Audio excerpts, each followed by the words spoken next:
นใดจิตใจเต็มเปี่ยมเป็นลาวลานสร้างห้องขาวของเราเขายังเทิดทูนเขาหักถนอมมั่นใจบอกให้รับสูญเขายังสร้างสูญคำจุนช่วยกันรักษาความสามัคคีไมตรี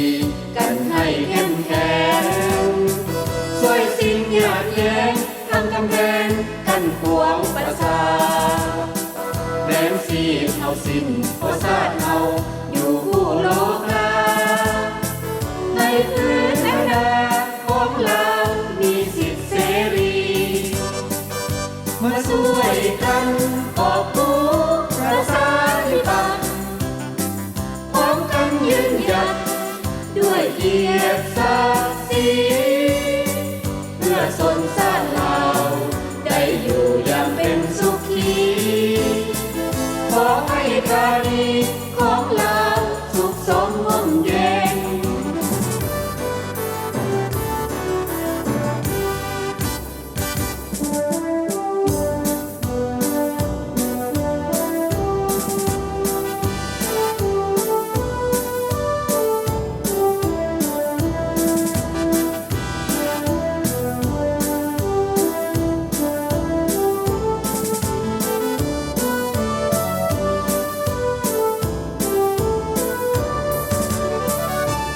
สามัคคี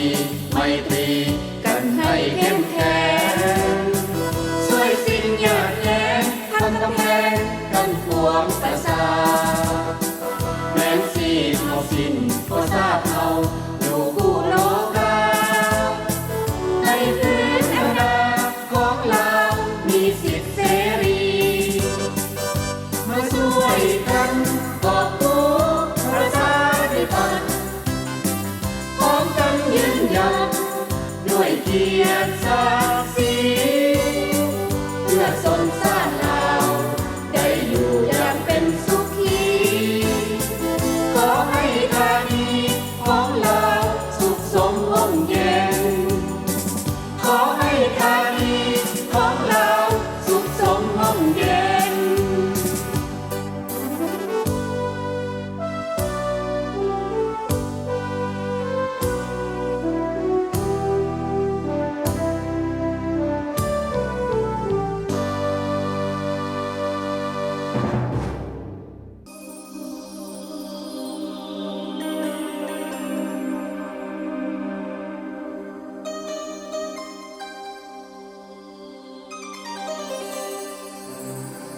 ตื่นเถิดนาพวงประสาทุกเผ่าทุกภัยพ้นทั่วแห่งหนฝูงชนใหญ่น้อยหญิงและชายมาห่วงกันหอมบทเพลงบรรเลงให้กองไกลเพื่อโลกสดใสได้เข้าใจในสิทธิมนุษย์ทั้งหลายตื่นเถิดนาพวงประสาทุกเผ่าทุกภัยพ้นทั่วแห่งหนฝูงชนใหญ่น้อยหญิงและชายมาห่วงสมานไมตรีให้มีพลังใจพร้อมกันหอมไฟวอนไว้เพื่อคนทุกทนระทมอย่าปล่อยให้เขาย้ำเหยียบทำลายสิทธิมนุษย์และยังอยู่ทุกคนสู้สนเพื่อความเป็นธรรมเพราะเขามีศาสนา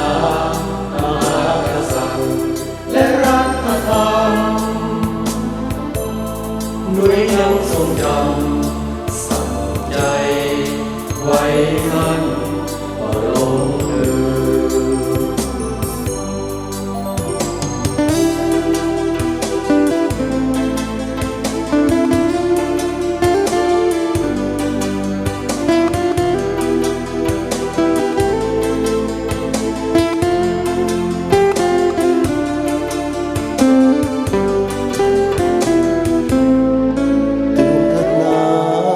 ปวงประสา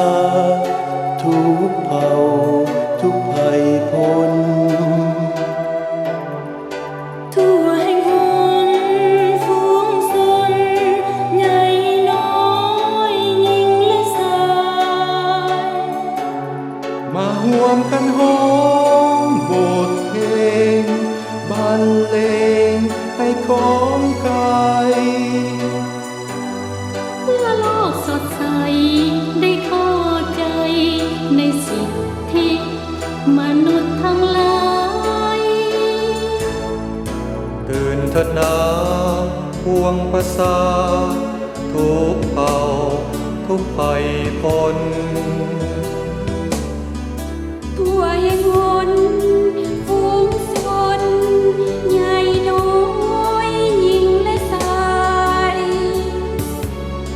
มาห่วงสมานไมตรีให้มีพลังใจ พร้อมกันหอมไป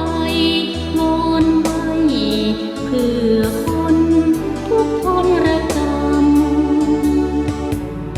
อย่าปล่อยให้เขาย้ำเหยียดทำลาย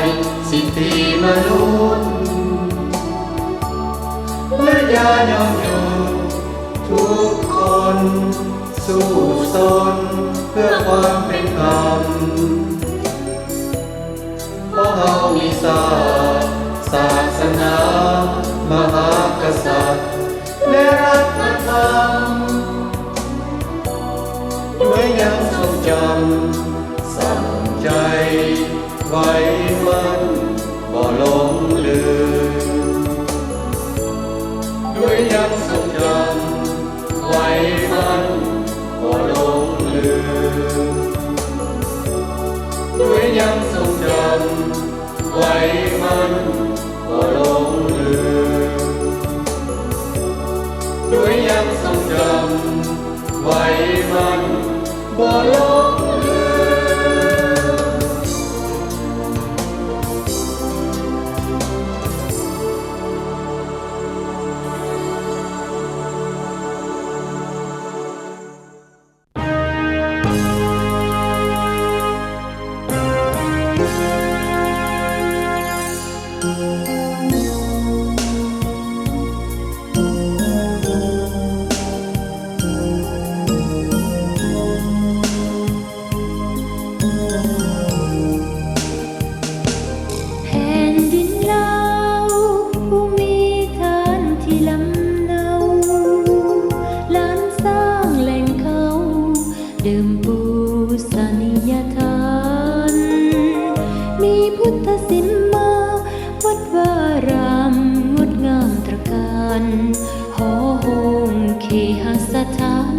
วัตถุโบราณเก่าแก่นานปี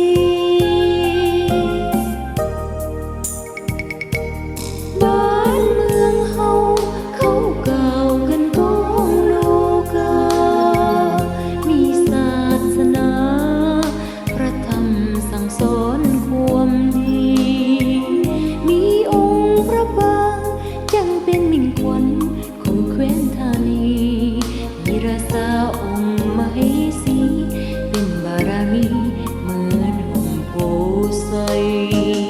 สาวลาวเฮามีอาริยธรรมสูงส่ง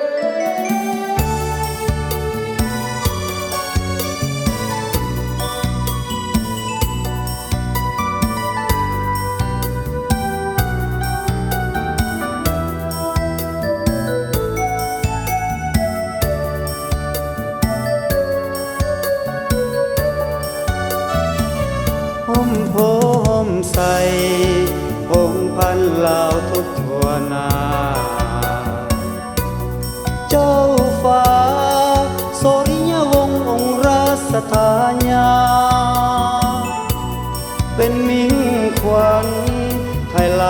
านสร้างอาณาฮักศาสตร์ฮักศาสนาห่มบารมีสูงส่งเกียรติกองกังวานล้านสางห่มขาวราชทรงเจ้าฟ้าโสริยวงศ์ทรงถือธงใสยามศาสตร์กล่าวพบความระทมมองไม่พระองค์ทรงคิดห่วงใยพระไทยอ้อมอกอารีทรงอุทิศพระไทยถวายคุณค่าปัญญาถอนห่มไผ่ฟ้าสรรหาความสามัคคีเป็นแสงแห่งหวังล้านสร้างบ่สิ้นคนดีส่งเสริมสาวลาวเต็มที่ให้มีสิทธิมนุษยชนก็ได้เวลาดีแล้วสาวลาวทุกคนอุทิศตนให้ความจงหาภักดีเดินตามทางฟ้าสายเพื่อความสามัคคีสร้างสรรค์ชาติลาวให้มีเสรีสุขีรุ่งเรือง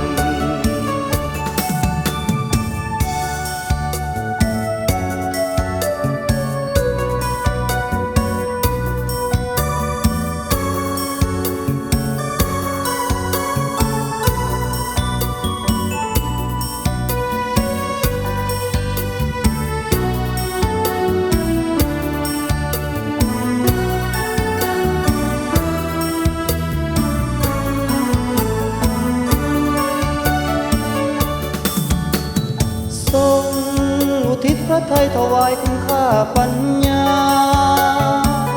ถอนห่มไผ่ฟ้าสรรหาความสามัคคีเป็นแสงแห่งหวังล้านสร้างบ่สิ้นคนดีส่งเสริมสาวลาวเต็มที่ให้มีสิทธิมนุษยชนก็ได้เวลาดีแล้วสาวลาวทุกคนอุทิศตนให้ความจงหาภักดีเดินตามทางฟ้าสายเพื่อความสามัคคีสร้างสรรค์ชาติลาวให้มีเสรีสุขีรุ่งเรือ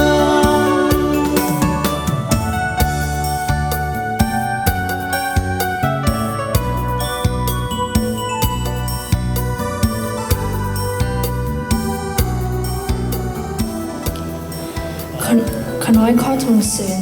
ทุกๆพระองค์ในข้อเสือนทุกๆชานยืนขึ้นเพื่อเข้ารบถุงทรัพย์พระราชอาณาจักรลาว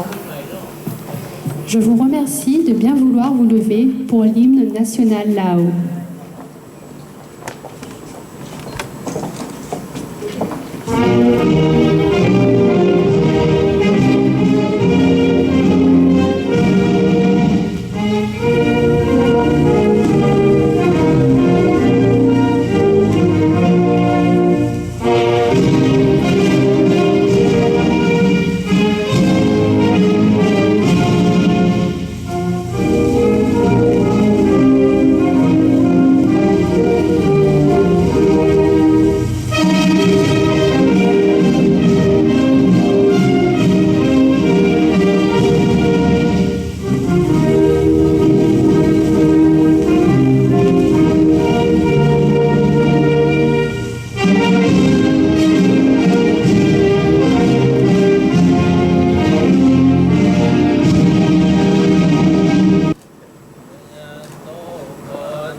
Kale apiseke sa ปะพุทธานังอาคาปะโตปะโมทาติสุนังคตังสุมังคลังสุภปาทาสุโมทิตังสุขโนสุโม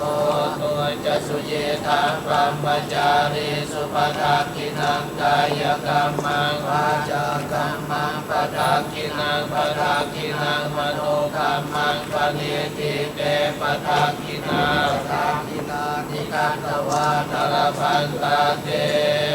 ปทากิเตอายุโตปะละโตติโลวันสโตปฏิมาณโตสุขัสสะตาตาเมธาวิสุขังโส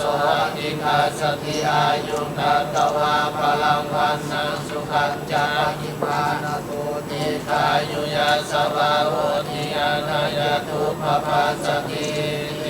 ภวตุสัพพมังคลังราคันตุสัพพเทวตาสัพพพุทธานุภาเวนัสสะโสติภวันตุเตภวันตุสัพพมังคลังราคันตุสัพพเทวตาสัพพธรรมานุภาเวนัสสะโสติภวันตุเตภวันตุสัพพมังคลังราคันตุสัพพเทวตาสัพพสังฆานุภาเวนัสสะโสติภวันตุ